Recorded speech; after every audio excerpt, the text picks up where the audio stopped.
ನಾವು ಇದೇ ತೀತ ಗ್ರಾಮ ವಾಸ, ನಮ್ಮದು ಹೊಲನೂ ಇಲ್ಲೇ ಇರೋದು. ನಾವು ಬೆಳಗ್ಗೆ ಎದ್ದು ಇಲ್ಲಾಸೆ ಓಡಾಡ್ತಾ ಇರ್ತೀವಿ. ಏನೋ ಕೆಲಸ ಮಾಡ್ತಾ ಇದ್ದಾರಲ್ಲ ಇಟಾಚಲ್ಲಿ ಅಂತೇಳಿ ನೋಡೋಕೆ ಬಂದಾಗ ಕೇಳಿದ್ವಿ ನಾವು, ಯಾಕಪ್ಪ ಹಿಂಗೆಲ್ಲ ಮರಗಳೆಲ್ಲ ಕಿತ್ತಾಕ್ತಾ ಇದ್ದೀರಾ, ಏನು ಪ್ರಾಬ್ಲಮ್ಮು ಅಂತ ಅನ್ನೋದಕ್ಕೆ, ಇಲ್ಲ ನಮಗೆ ಇಲ್ಲಿ ರೋಡ್ ಅಗಲ ಆಗಿದೆ ಹಂಗೋಸ್ಕರ ಮಾಡ್ತಾಯಿದ್ದೀವಿ ಅಂತಂದರು. ಈ ರೋಡ್ ಅಗಲ ಆದರೆ ಮರಗಳೆಲ್ಲ ಯಾಕಪ್ಪ ಕೀಳ್ತೀರ ಅಂದರೆ, ಇಲ್ಲ ರೀ ನಮ್ಗೆ ಹೇಳಿದ್ದಾರೆ ನಮ್ಮ ಓನರ್ಗಳು ಅಗಲ ಆಗುತ್ತೆ. ಎಷ್ಟು ಅಗಲ ಆಗುತ್ತೆ ಅಂತ ಕೇಳಿದ್ವಿ. 2 ಅಡಿ, ಆ ಕಡೆ 2 ಅಡಿ ಈ ಕಡೆ 2 ಅಡಿ ಅಂತ ಹೇಳಿದ್ರು. ಸರಿ 2 ಅಡಿ ಆದರೆ ಸುಮಾರು 10 ಅಡಿ 20 ಅಡಿ ದೂರ ಇರೋ ಮರಗಳೆಲ್ಲ ಕೀಳ್ತಾ ಇದ್ದಿರಲ್ಲ ಅಂತ ಹೇಳೋ ಹೊತ್ತಿಗೆ, ಇಲ್ಲ ನಮ್ಗೆ ಹೇಳಿದ್ದಾರೆ ಅಂತ ಹೇಳಿದ್ರು. ಸರಿ, ನಾವು ಅರಣ್ಯ ಇಲಾಖೆದೆಲ್ಲ ನಮಗೆ ನಂಬರ್ ಗೊತ್ತಿರಲಿಲ್ಲ ಫೋನ್ ಮಾಡೋದಕ್ಕೆ. ನಮಗೂ ಯಾರ್ಯಾರು ಬಂದಿದ್ರು ಅಂತ ಹೇಳಿದ್ರು. ಒಟ್ಟಲ್ಲಿ ಇದು ತುಂಬ ಅನ್ಯಾಯ ಆಗ್ತಾಯಿದೆ.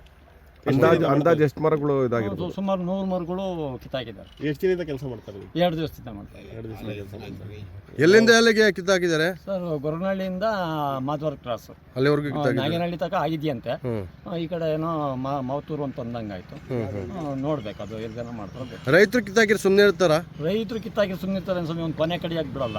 ಮತ್ತೆ ಹೆಂಗೆ ಇವರು ಮಾಡ್ತಾ ಇದ್ದಾರೆ ರಾತ್ರಿ? ನಮಗೊಂದು ಅವ್ರಿಗೊಂದು ನ್ಯಾಯ. ನಿಮ್ಮ ಹೆಸರಣ್ಣ? ಮಂಜುನಾಥ. ಇನ್ನೇನಾಗುತ್ತೆ? ಲೈನ್ ಎಲ್ಲ ಐತೆ, ಮರ ಎಲ್ಲ ಐತೆ. ಅಲ್ಲಿ ಕುಯ್ದವ್ ನೋಡು, ಲೈನಿಗೆ ಹೋಗುತ್ತೆ.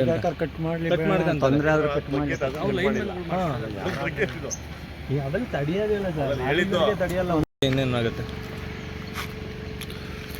ಲೈನ್ ಎಲ್ಲ ಐತೆ, ಮರ ಎಲ್ಲ ಐತೆ. ಅಲ್ಲಿ ಕುಯ್ದವ್ ನೋಡು, ಲೈನಿಗೆ ಹೋಗುತ್ತೆ. ಕಟ್ ಮಾಡಲಿ, ತೊಂದರೆ ಆದ್ರೆ ಕಟ್ ಮಾಡಿ. ಅದನ್ನು ತಡೆಯೋದಿಲ್ಲ ಸರ್, ತಡೆಯಲ್ಲ.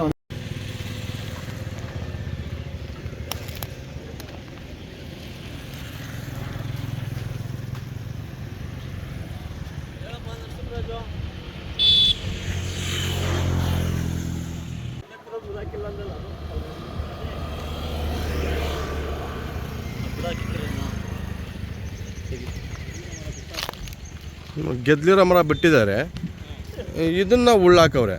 ಈ ಮರ ಏನು ಮಾಡ್ತೈತಿ ಇವ್ರಿಗೆ? ತಿಳಿತೈತ್ರಿ.